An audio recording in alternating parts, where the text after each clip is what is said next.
في كل شغلانة دايما تلاقي حد عنده خبرة، شاف كتير وفهم اللعبة. الحد ده هو صديقنا علام.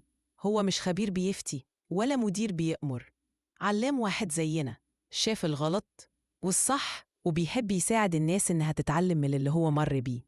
علشان كده بدأنا معاه سلسلة حلقات خفيفة سريعة وفي الصميم، وسميناها أحلى كلام مع علام. كل أسبوع هنتكلم عن موضوع، عن حاجة من اللي بتقابلنا في الشغل كل يوم، أو بنتكلم فيها عن مهارات إدارية وسلوكية هتفرق معاك في شغلك وفي حياتك. الكلام مش تنظير ومش حكم محفوظة، دي مواقف، دروس وتجارب حقيقية بطريقة علام اللي دايماً عنده كلمة تنور لك طريقك. تابع الحلقات واوعى تروح في أي حتة، علشان علان هيقول كلام مش هتسمعه في أي مكان.